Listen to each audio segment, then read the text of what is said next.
conversa, nós estamos falando sobre um tema de construir, né? De construção. E a primeira mensagem que nós falamos é de construir princípios. E um dos princípios que nós temos, que nós estamos entendendo em Deus, é para nós ensinarmos nossos filhos a confiarmos no Senhor, né? Confiar de maneira geral, de uma forma especial, e principalmente confiar, né, através da nossa fidelidade no Senhor, nossos dízimos, nossas ofertas. Então você, pai, você, mãe responsável, próxima semana vai ter um envelope onde você pode levar para sua casa esse envelope e incentivar o seu filho, ensinar o seu filho. Nós já sabemos que as pessoas, os irmãos já fazem isso, mas de uma forma especial você, o seu filho, a sua filha, trazer essa oferta, né, ao altar do Senhor para a glória de Deus. Em nome de Jesus. Amém? Glória a Deus. Amém? Você está comigo aí, não? Amém. Abre comigo aí a sua Bíblia, então, a primeira carta de Pedro, né? Primeira de Pedro, capítulo 1. Primeira de Pedro, capítulo 1.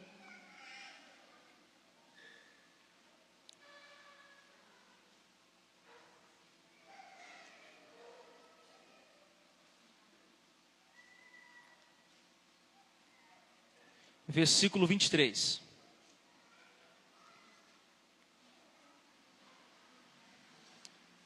Amém? Você encontrou aí? Um telão também aqui, caso facilite para você.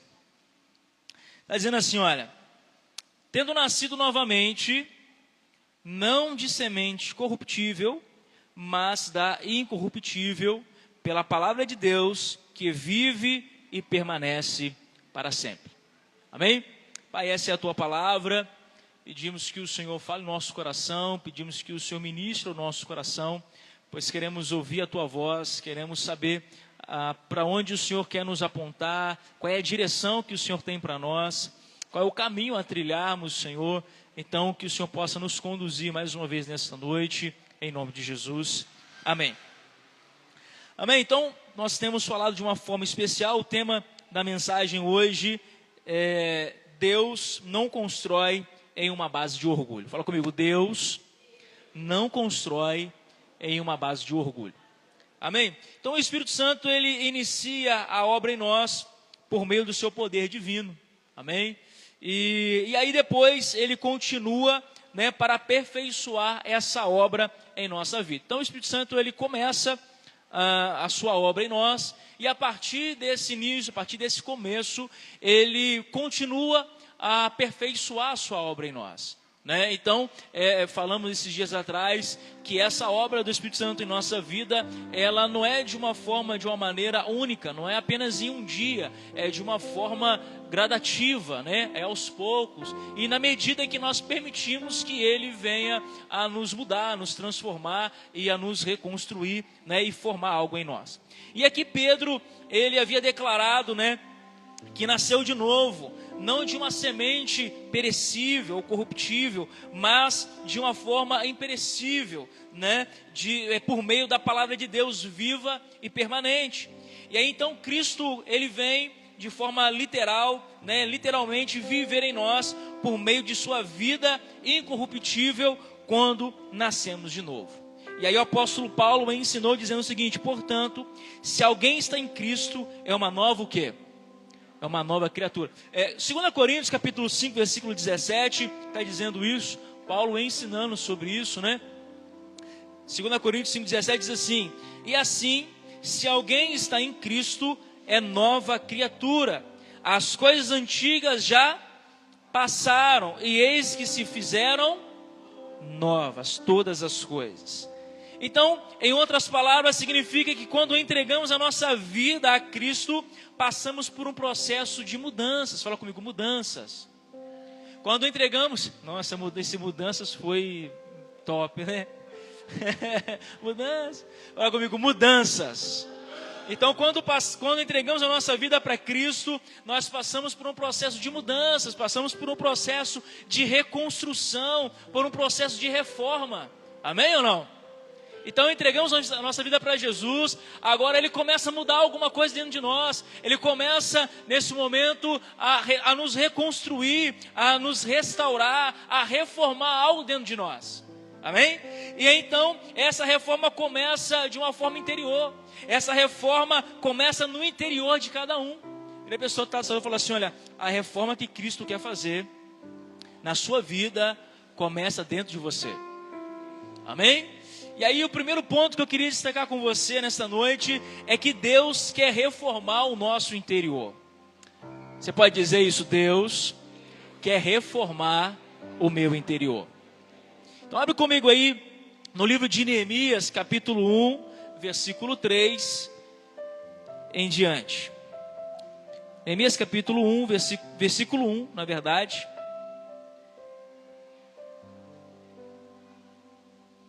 Neemias,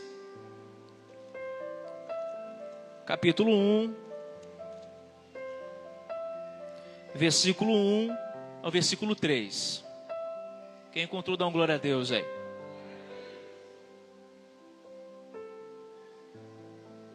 Está dizendo assim, olha. As palavras de Neemias, o filho de Acalias, e sucedeu no mês de Quisleu, no 20º ano, quando eu estava no palácio de Suzã, que veio Hanani, um dos meus irmãos, ele e alguns homens de Judá, e eu perguntei-lhes a respeito dos judeus que havia escapado e que restavam no cativeiro a respeito de Jerusalém. E eles me disseram, os restantes que ficaram no cativeiro, lá na província, estão em grande aflição e desprezo, e a muralha de Jerusalém também está demolida, e os seus portões estão queimados pelo fogo. Amém? Então aqui, você conhece aí um pouco o texto. Então agora, Neemias, ele recebe uma má notícia. Falou comigo, má notícia. E como que você reage a uma má notícia? Cada um reage de uma forma diferente, né? E eu fiquei um pouco receoso, tá? Fiquei um pouco receoso quando no meio da semana Deus foi ministrando isso no meu coração. E aí alguns irmãos foram falando algumas coisas comigo, eu fui entendendo como confirmação de Deus, né? E aí eu cheguei a compartilhar até com o Washington, falei assim, não sei, Deus está me encaminhando para o livro de Neemias, mas não sei ainda se é isso não. E aí hoje de manhã foi a confirmação que seria o livro de Neemias, né? Mas a última vez que eu me lembro que eu ministrei, né, fiz uma série de palavras falando sobre Neemias. E aí, no dia que eu estava ministrando o livro de Neemias, eu tive uma má notícia. A má notícia é que a minha avó tinha acabado de falecer no domingo pela manhã. E eu ia pregar sobre Neemias no culto à noite. E aí, qual foi a minha reação, né? Foi um misto de emoções dentro de mim, né? Eu confesso a você que eu procurava, quando eu ia preparando a mensagem, procurava o livro de Neemias capa a capa, e eu não encontrava o livro de Neemias, estava perdido em tanta instrução da Bíblia, não encontrava, não é verdade? E aí Deus me deu graça para poder ministrar a palavra à noite, enfim. Mas fica tranquilo que eu não estou dizendo para você que o livro de Neemias está dizendo que vai ter uma má notícia para você. É apenas uma reflexão para a gente entender que cada um de nós temos uma reação diferente quando temos e chega para nós uma má notícia, sim ou não? Assim como a má notícia, assim também como uma boa notícia, não é verdade? Mas aí o contexto da história, Neemias estava preocupado com Jerusalém, né, por ser a cidade santa dos judeus, né, como capital de Judá, ela representava a identidade nacional dos judeus também, e era abençoada com a presença especial de Deus no templo, né? Deus então escolhe essa cidade para ser a capital, e dentro dessa cidade, dessa capital, construiu o templo que representaria, né, a presença dele, a presença do Senhor estaria, né, nesse lugar. Então Neemias, ele amava a sua terra. Neemias, ele se importava com o seu lugar, né, de origem, embora tenha passado toda a vida na Babilônia, cativo na Babilônia, mas ele amava a sua terra, era uma terra especial para ele, sua origem, né? E aí, com isso, ele queria voltar para Jerusalém com uma finalidade. Ele queria voltar para Jerusalém a fim de reunir os judeus e tirar a vergonha que sentiam devido à destruição dos muros da cidade, e isso traria de volta o que há, a glória de Deus. Isso traria de volta, né, e restauraria a realidade e o poder da presença do Senhor entre o seu povo. Então essa era a preocupação de Neemias. Ele se preocupava com a cidade, recebeu uma notícia onde a cidade estaria sendo destruída, demolida, os muros de Jerusalém, que representava a proteção de Deus naquela cidade, estava em ruínas. E aí imagina só, uma grande preocupação, porque os inimigos poderiam entrar a qualquer momento, a cidade estaria talvez de alguma forma desprovida de proteção do Senhor. Então ele tinha uma preocupação com tudo isso, né? E agora ele tem um propósito no seu coração. Capítulo 2, versículo 1, olha o que está dizendo aí. Capítulo 2, versículo 1 ao 3.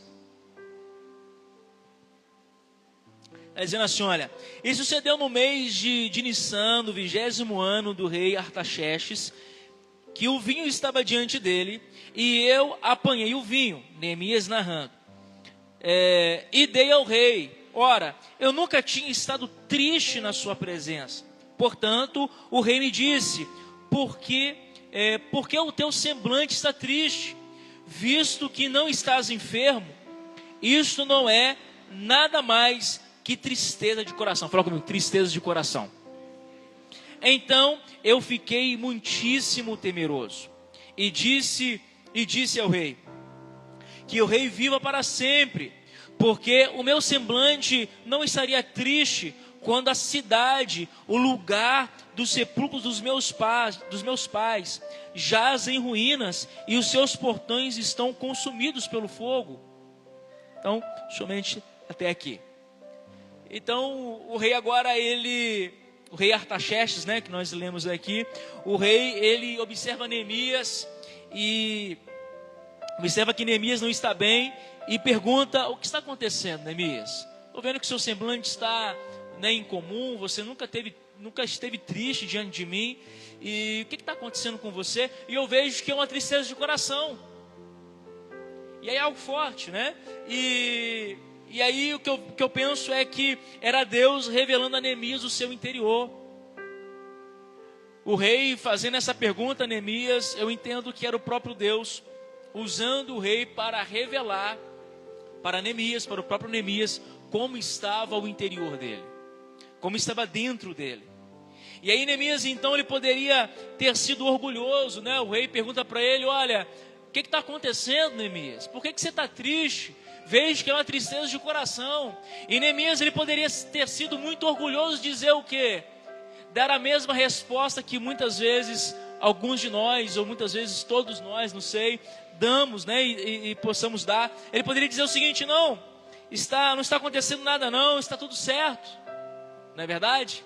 E a Gleice, quando estava entrando na igreja ali, a Gleice falou assim, estava conversando com a Jane, que o Senhor pergunta para a gente como é que a gente está olhando nos nossos olhos, né, e tal, e não é para intimidar não, é para mim ter a certeza se está tudo bem mesmo, amém? E aí o rei pergunta para ela dizendo o seguinte, olha, por que você está triste? Ele poderia ser orgulhoso e dizer assim: não, nada não, está tranquilo, está de boa, não pode ser nada demais não. Poderia sim ou não? Ele não tinha o porquê talvez de responder o rei, né? Mas ele decidiu abrir o seu coração. Fala comigo assim: Neemias abriu o seu coração. Aí no versículo 3 ele vai dizer, né, nós lemos aí, Neemias expõe a sua preocupação para o rei, né? E eu quero dizer para você o quê? É que às vezes a tristeza, as decepções, o dia mau, as dificuldades podem servir de ingredientes para endurecer os nossos corações de orgulho. Não sei se você já passou por algum momento de tristeza, algum momento de decepção, algum dia mau, e aí tudo isso pode servir como ingredientes de alguma forma para contribuir de alguma forma para que os nossos corações eles sejam endurecidos pelo orgulho. E aí isso é algo muito perigoso. Então Deus não constrói em uma base de orgulho. Você pode dizer isso comigo? Deus não constrói em uma base de orgulho. E aí foi interessante, porque eu estava em casa, né, orando, Senhor, durante a semana, Deus, o que o Senhor quer falar no domingo? Não tem palavra. Até ontem eu estava lendo ainda e tal. E aí hoje de manhã, a irmã Gleice, no final do culto, me chamou no cantinho ali fora na rua, e falou assim: pastor, eu estava revendo ali algumas coisas lá em casa, né, algumas anotações do pacto que nós tivemos lá em Timóteo, e aí Deus me chamou a atenção para uma frase: Deus não constrói em uma base de orgulho. Essa foi o que ela compartilhou comigo, e eu entendi como uma resposta de Deus. E aí a minha resposta para ela foi o seguinte: é por isso que é necessário um quebrantamento. Fala comigo assim: por isso é necessário um quebrantamento. Então, para todo o coração que se encontra de uma forma orgulhoso, de uma forma empedrado pelo orgulho, é necessário uma unção de quebrantamento. E aí, quero dizer para você o seguinte: decida hoje abrir o seu coração, não seja orgulhoso, não seja orgulhosa, peça ajuda. Ele pessoa está do seu lado e fala assim: olha, não seja orgulhoso, não seja orgulhosa, peça ajuda. É muito melhor a gente pedir ajuda. É difícil para a gente, né? É desafiador para o ser humano, talvez, pedir ajuda. Porque às vezes nós pensamos que sabemos tudo, que conhecemos tudo, que temos resposta para tudo, que podemos fazer tudo com as forças dos nossos braços. E talvez pode ser que sim. Mas eu acredito que quando nós pedimos ajuda, ou que precisamos de ajuda, fica mais fácil, fica mais leve. Amém? Você concorda comigo ou não? Amém? E aí o segundo ponto que eu quero caminhar com você nessa noite é falar sobre o desejo de ser um reconstrutor. Olha o que está dizendo aí, versículo 4. Versículo 4. Capítulo 2, versículo 4 e o versículo 5.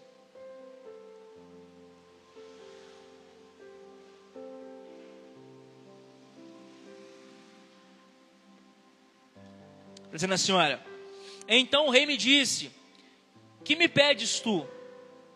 Assim orei ao Deus do céu, e eu disse ao rei: se for do agrado do rei, e se o teu servo tem achado graça à tua vista, que tu me envies ajudar a cidade dos sepulcros dos meus pais, para que eu possa edificá-la. Então aqui, Neemias, ele tem no seu coração um desejo de ser um reconstrutor. E o interessante é que de copeiro, Neemias, ele passa a ser um construtor ou um reconstrutor. Não era a praia dele, não era a profissão dele, não era o dom dele, não era o chamado dele. Mas em tudo que eu vejo é Deus dando a ele mais uma autoridade. Vejo Deus acrescentando na vida de Neemias mais uma unção, mais um chamado, mais um dom. Então, de copeiro, ele se transforma em um reconstrutor. Então Deus, ele usa a vida de um rei para autorizar Neemias em sua missão. Pastor, o que o senhor quer dizer com isso? É que Deus usa quem Ele quer. Fala comigo: Deus usa quem Ele quer. Fala de novo: Deus usa quem Ele quer, na hora e da maneira que Ele quer, para dar continuidade ao seu propósito. Você acredita nisso ou não? Deus usa quem Ele quer, na hora que Ele quer, do jeito que Ele quer, da maneira que Ele quiser, para dar continuidade ao seu propósito. Amém? O propósito de Deus não para na gente, não para em nós. E se mesmo que a gente decida parar, mesmo que venhamos pensar em pararmos, o propósito de Deus não para com a gente. Ele continua. Amém ou não amém? E aí o que mais? E agora, o terceiro ponto fala de um convite animador para cumprir o propósito. Versículo 17 e o versículo 18 está dizendo assim, olha. Versículo 17 e 18. Então eu lhes disse: vós vedes a angústia na qual estamos, como Jerusalém está assolada, e os seus portões estão queimados pelo fogo. Vinde e edificamos a morada de Jerusalém, para que não sejamos mais um opróbrio. Então eu lhes contei como a mão do meu Deus foi boa sobre mim, bem como as palavras que o rei me tinha falado. E eles disseram: levantemo-nos e edifiquemos. Assim eles fortaleceram as suas mãos para essa boa obra. Então aqui Neemias, ele anima os demais que se encontravam com ele para reformar o que estava em ruínas. Neemias, ele vem com uma palavra animadora e dizendo para aquele povo o seguinte: olha, vocês têm visto o que tem acontecido com a cidade, o que está acontecendo com os muros. Começou com os muros, e se nós não fizermos nada, pode chegar até mesmo dentro da cidade. Então Neemias agora chega com uma palavra de ânimo com aqueles homens. Chega com uma palavra animadora para eles, dizendo o seguinte: olha, vamos lá, vamos fazer alguma coisa, vamos permitir que Deus use as nossas vidas para reconstruirmos aquilo que está em ruínas. Vira a pessoa que está ao seu lado e fala para ele ou para ela assim: olha, anime-se. Fala assim: olha, se prepare, porque juntos vamos começar a reconstrução. Amém? Você pode dar um glória a Deus por isso ou não? Então o Neemias está dizendo isso para eles: olha, animem-se, se preparem, porque juntos nós iremos começar a reconstrução. O Neemias, Deus usa Neemias para trazer uma palavra de ânimo, uma palavra animadora ao coração daqueles homens. Amém? E aí o quarto ponto, eu caminho com você, correndo um pouquinho, né, por conta do tempo. Quarto ponto, quero falar com você então, que para toda obra existe os opositores. Fala comigo assim: para toda obra existe os opositores. Foi assim lá na obra, pastor Vanderlei, ou não? Pastor Vanderlei comentando, compartilhando comigo. Posso falar, pastor? Pode? Pastor Vanderlei tinha uma experiência, pastor Vanderlei, eu lá em Eugenópolis, ou em Pedra Bonita, não me lembro, acho que foi em Pedra Bonita. E o pastor Vanderlei estava construindo ali o espaço ali em Timóteo, né? Das suas propriedades em Timóteo ali. E aí eu falei com o pastor Vanderlei, é o seguinte, Deus mandou falar para o senhor um negócio aqui e tal, e falei para ele. E aí ele falou assim: amém, amado, obrigado, é confirmação de Deus. E aí depois não entendi nada, não falou nada para mim, né? Eu falei assim, fiquei curioso para saber, né? Misericórdia, Senhor. Depois de um ano, o pastor Vanderlei compartilha comigo o que Deus já estava fazendo no coração dele e tal, enfim. Mas ele falou comigo assim: olha, mas quando eu decidi comprar lá o terreno lá, quantas amigos meus chegaram para mim e disseram para mim assim: você está ficando doido, Vanderlei? Você vai queimar dinheiro à toa aí, cara. Esse terreno aí não serve, não dá para fazer isso não. Foi assim, não foi, pastor? Não dá não, vai sair nada aí não. E aí o pastor Vanderlei não deu ouvido aos opositores e deu continuidade àquilo que Deus havia direcionado ele a fazer.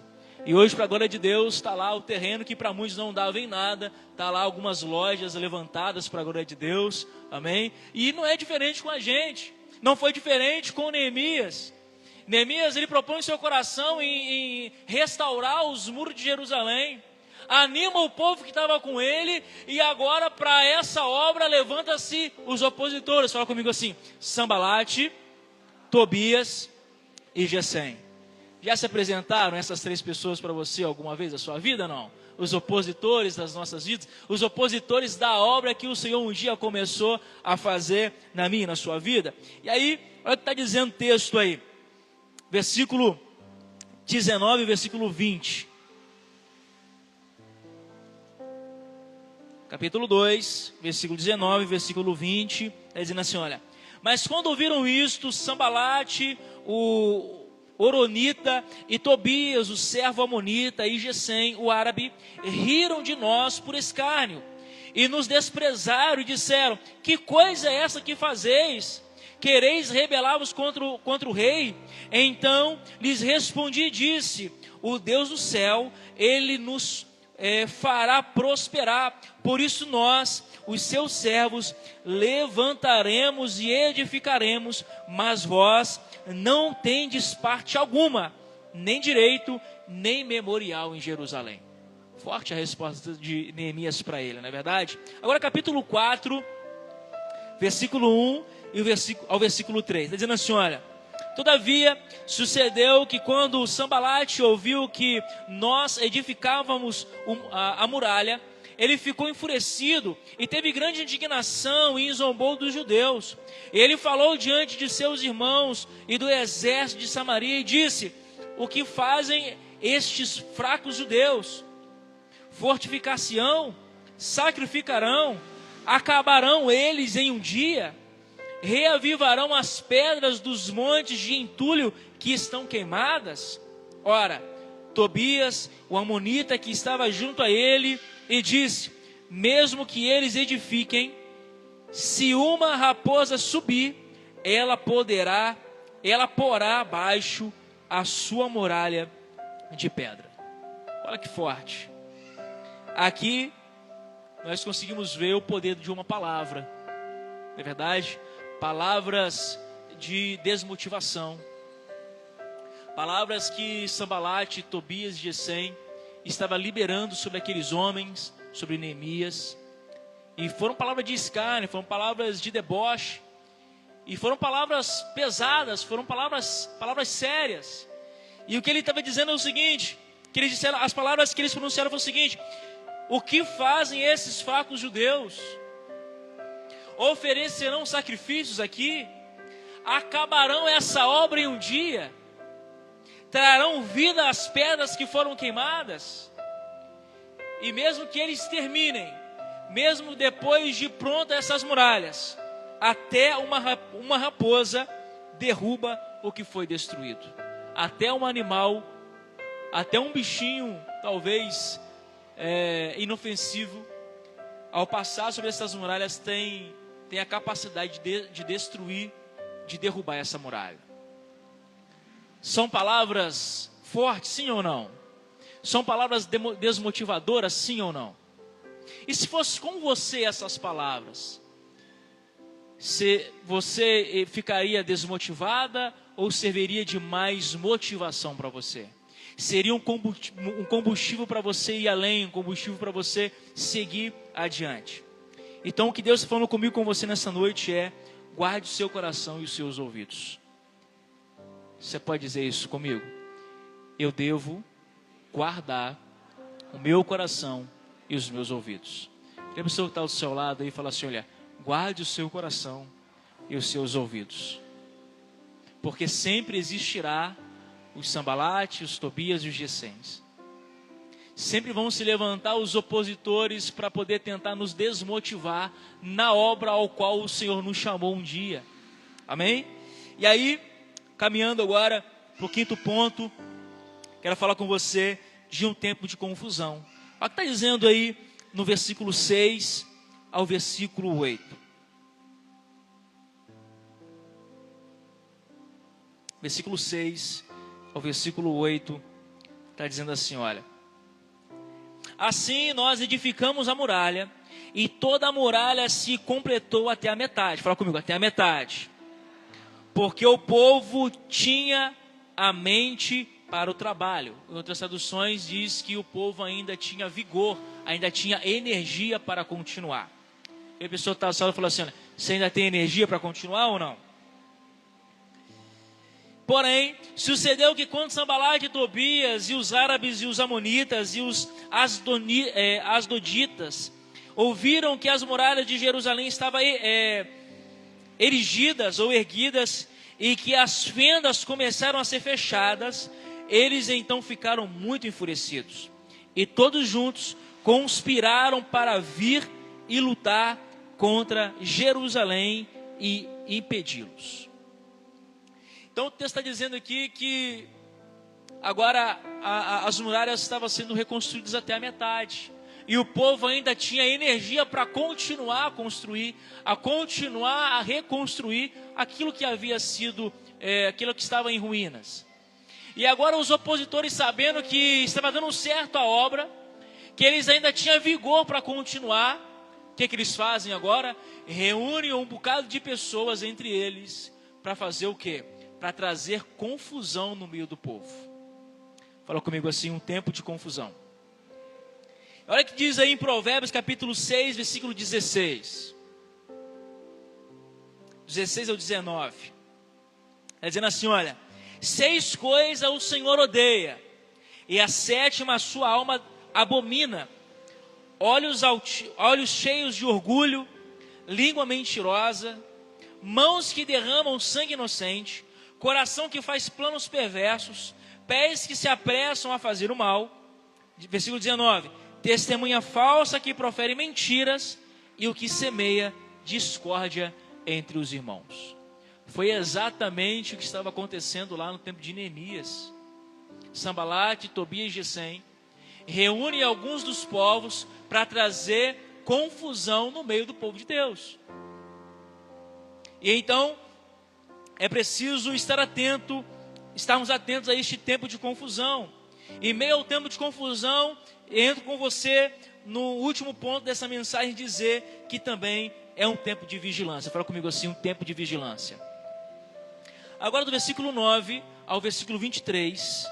Poxa, pastor, a gente está lendo tanta a Bíblia, mas eu preciso ler com você, senão fica sem sentido. Me perdoe, amém?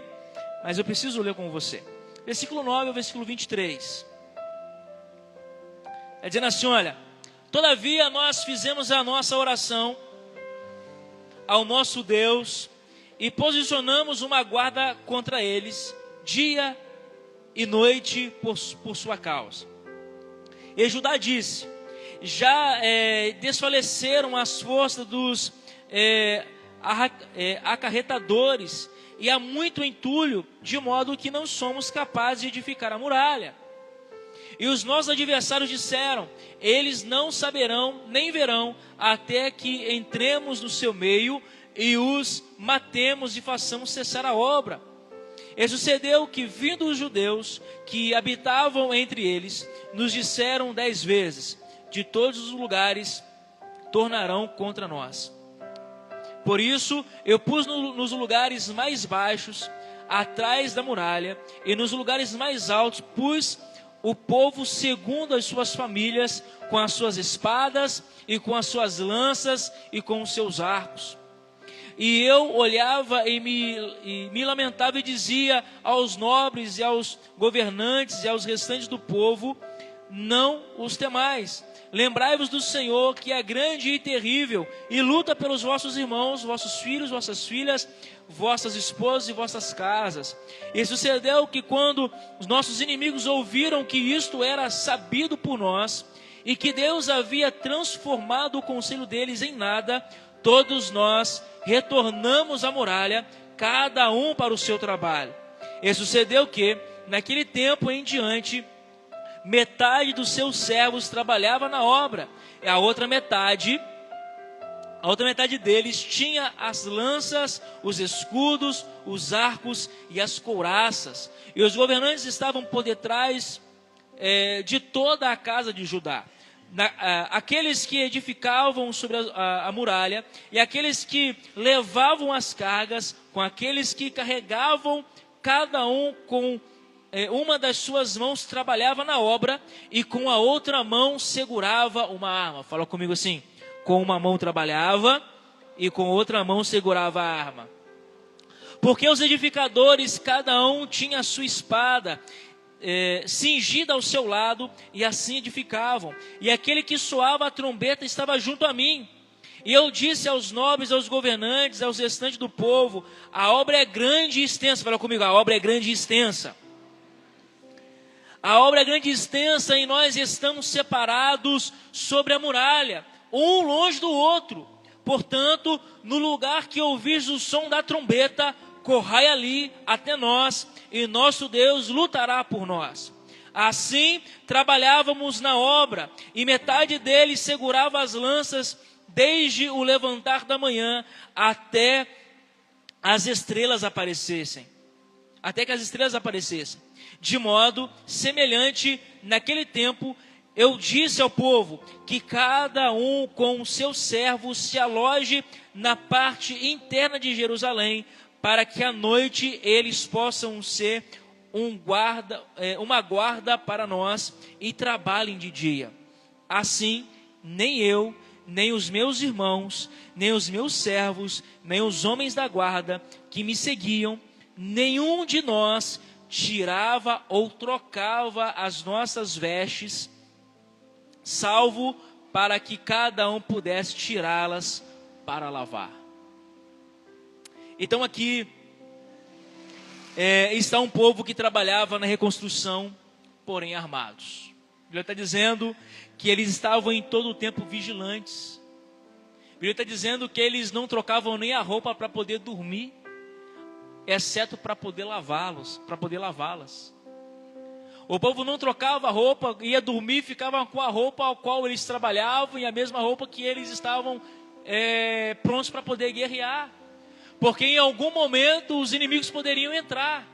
Ele me fez lembrar na época que passei lá no exército, quando nós estávamos trabalhando, de serviço armado, nós não podíamos tomar banho, no período de 24 horas, não podia tomar banho, não podia de alguma forma trocar vestimenta, não podia trocar roupa para a gente poder dormir melhor, mais confortável, não é verdade?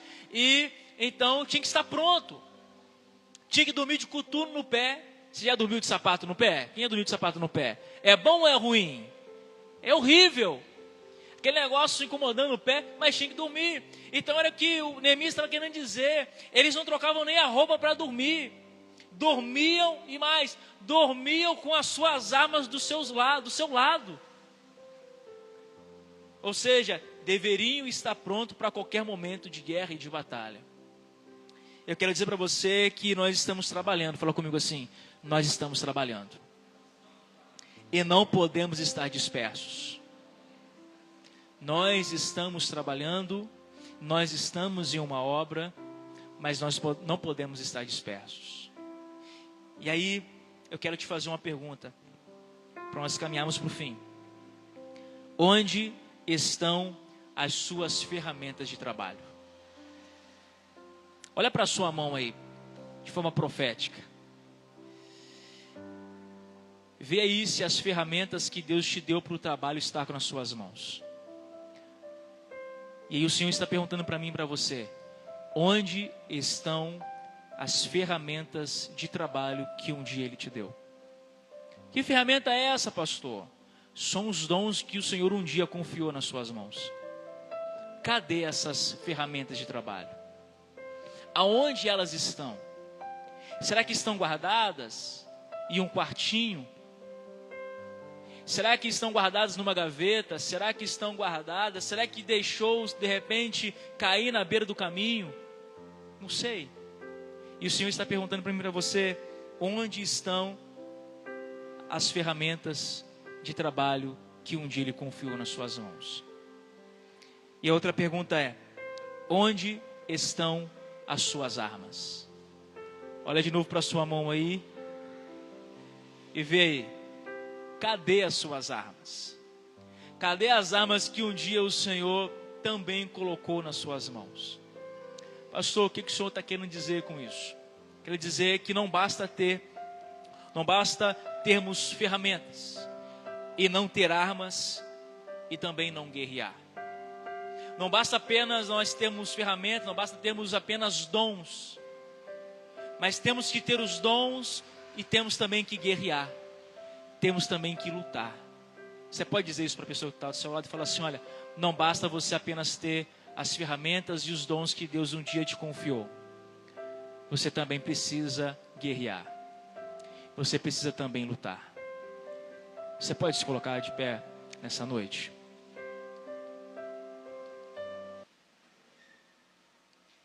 Cadê as ferramentas que um dia o Senhor confiou nas suas mãos para você trabalhar na reconstrução da obra dele, ou na edificação da obra dele? Olha aqui para mim. Onde está a ferramenta ou as ferramentas que um dia o Senhor confiou nas suas mãos?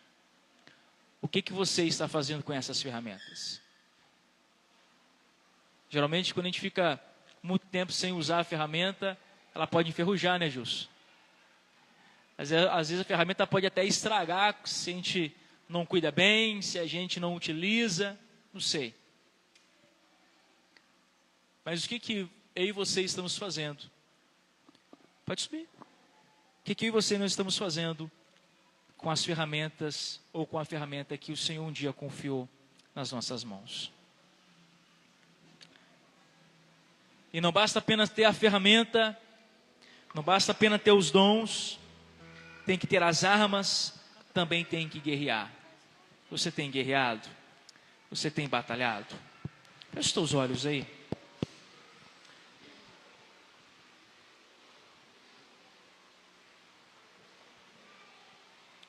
O que que você fez?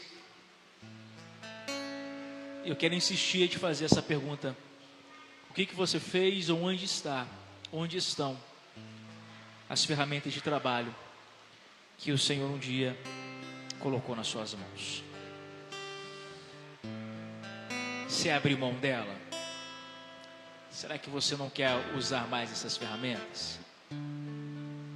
Deixa eu te dizer uma coisa. Uma vez que Deus ele nos deu um dom, esse dom é irrevogável. Terça-feira nós falamos que um dia, uma vez que nós entregamos nossa vida para o Senhor, nós fomos selados por Ele. Nós agora fomos marcados por Ele, não tem jeito mais. Possamos estar aonde estivermos, que não tem jeito, Deus um dia nos marcou e nos selou. E Deus ele tem colocado ferramentas nas tuas mãos. Mas essas ferramentas não é para ficar guardada, é para serem utilizadas.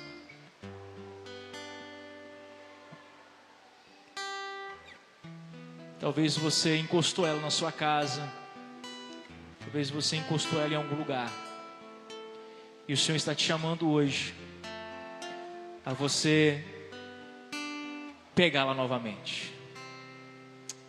Xerecanta ralabá, xerianda ralabás. Talvez as circunstâncias, talvez as palavras, o Senhor falou comigo através das palavras, talvez os dias difíceis obrigaram a você a encostar as suas ferramentas de trabalho. Eu quero dizer para você, Guido, que é uma questão de decisão. Como eu disse no começo da mensagem, cada um de nós reagimos de uma forma diferente às más notícias, ou às palavras, ou às circunstâncias. Mas o Senhor está te convidando hoje a você pegar de volta a ferramenta que um dia Ele confiou nas suas mãos para fazer e dar continuidade à obra que um dia Ele começou através de você. Existem os muros, mas também existem os templos de Deus que estão em ruínas. E deixa eu te falar, sem essas ferramentas a gente não consegue. Não conheço nenhum trabalhador e nenhum construtor que deseja fazer algo sem uma ferramenta adequada. Deixa eu te falar, não tem como adaptar a ferramenta. Pelo menos no reino de Deus não. Não tem como fazer uma adaptação. Tem que utilizar a ferramenta que Ele deu. E não é a ferramenta do outro. Entenda isso. Deus deu a você a ferramenta que Ele quis dar. E não se envergonhe disso. Ele vai usar você com a ferramenta que Ele te deu. Não queira pegar a ferramenta de outro. A ferramenta do outro é do outro. A sua ferramenta é a sua ferramenta de trabalho. O Senhor está te convidando nesta noite a você voltar a trabalhar na obra dele.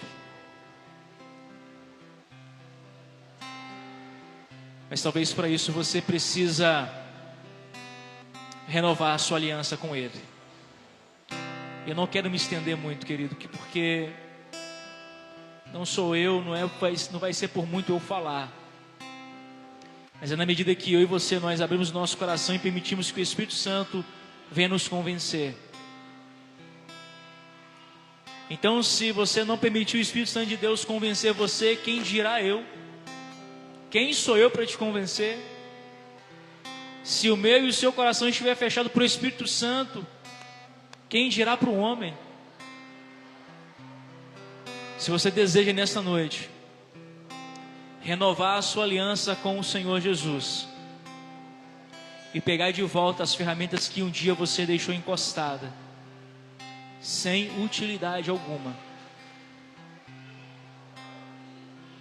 Quero convidar você a vir aqui à frente, eu quero orar por você.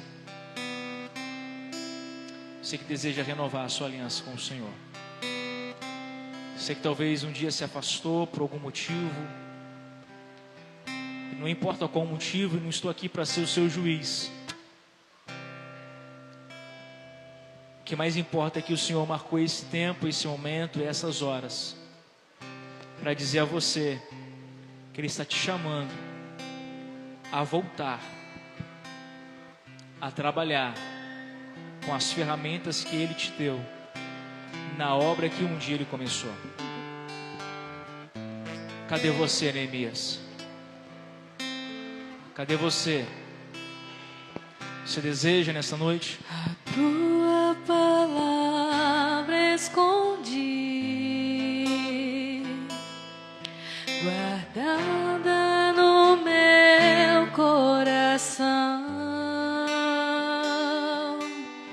pra eu não pecar contra ti, Senhor.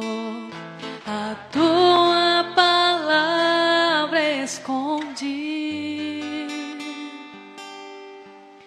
minhas vestes no sangue lavei,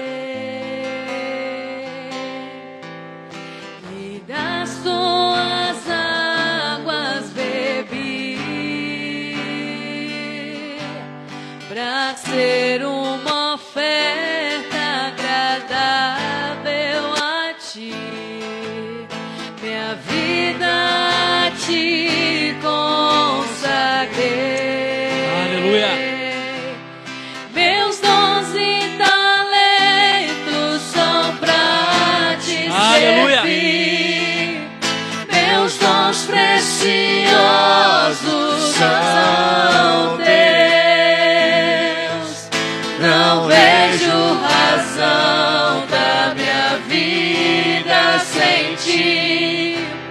Tu és meu Senhor e meu Deus.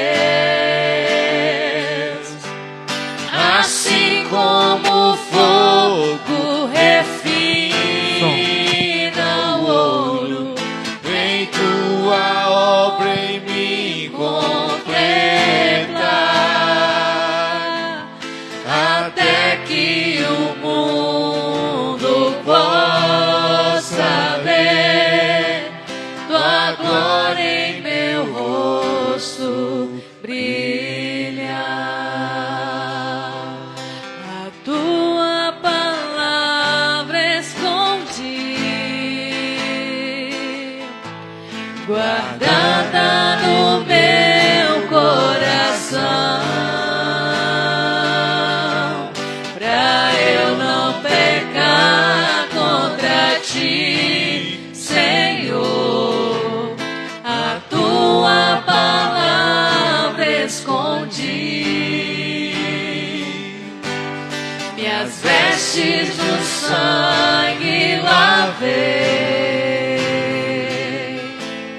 e das tuas águas bebi, pra ser uma oferta agradável a ti, minha vida a ti consagrei. Meus dons e talentos são pra te servir. Meus dons preciosos são teus. Não vejo razão pra minha vida sem ti. Tu és meu Senhor e meu Deus. Assim como o fogo refina o ouro, vem tua obra em mim completar, até que o mundo